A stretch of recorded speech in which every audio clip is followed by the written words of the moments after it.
নমস্কার, আমি doctor Shelly Mallick, consultant gynaecologist and obstetrician. আজকে যে বিষয় নিয়ে কথা বলবো সেটা হচ্ছে পলিসিস্টিক ওভারিয়ান সিনড্রোম বা পিসিওএস। পলিসিস্টিক ওভারিয়ান সিনড্রোম বা পিসিওএস একটি হরমোনাল ইমব্যালেন্স বা হরমোনাল ভারসাম্যহীনতা, যেটা রিপ্রোডাক্টিভ এজ গ্রুপের মহিলাদের মধ্যে হয়। আচ্ছা, সিস্ট নামটা শুনে ভয় পাবেন না, এটা কোনো বড় ভয়ঙ্কর অসুখ কিছু নয়।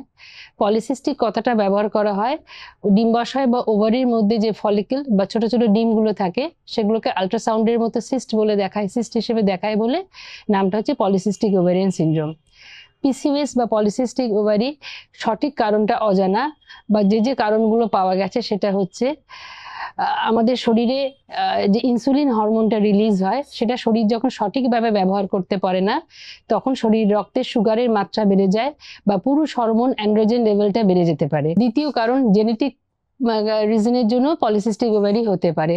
3 নম্বর হচ্ছে স্ট্রেস ফ্যাক্টর, অতিরিক্ত স্ট্রেসের কারণেও পলিসিস্টিক ওভারি ডেভেলপ করতে পারে।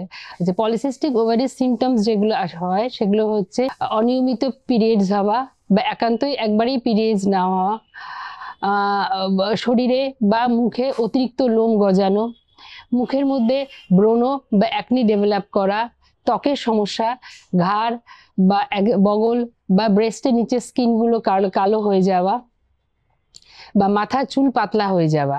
সবার যে সব সমস্যাগুলো হয় তা নয়, কারোর যে এর মধ্যে যে কোনো সমস্যা যে কারোর হতে পারে। আচ্ছা, পলিসিস্টিক ওভারি দীর্ঘমেয়াদী সমস্যাগুলো হলো টাইপ 2 ডায়াবেটিস ডেভেলপমেন্টের একটা সম্ভাবনা থাকে, হার্ট ডিজিজ বা হৃদরোগের একটা সম্ভাবনা থাকে, হাইপারটেনশন, উচ্চ রক্তচাপ, এন্ডোমেট্রিয়াল ক্যান্সারের রিস্কটা বেড়ে যায়, বা ডিপ্রেশন বা অ্যাংজাইটির কারণেও বাড়তে পারে। পলিসিস্টিক ওভারি কিভাবে আমরা ম্যানেজ করব? সুষম খাদ্য, ব্যালেন্স ডায়েট, নিয়মিত ব্যায়ামের অভ্যাস এবং ওজন নিয়ন্ত্রণে রাখা। আচ্ছা, এরপর হচ্ছে ডাক্তারের পরামর্শ নেওয়া। পিরিয়ডস অনিয়মিত হলে বা এই লক্ষণ যে লক্ষণগুলো বললাম সেগুলো দেখা গেলে তখন আপনার গাইনোকোলজিস্ট বা ডাক্তারের পরামর্শ নিতে হবে।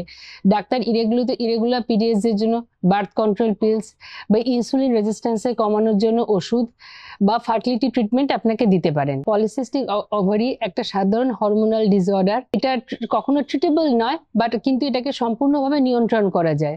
সঠিক সময় লক্ষণগুলো দেখা গেলে ডাক্তারের পরামর্শ নিন, সচেতন হন এবং সুস্থ থাকুন।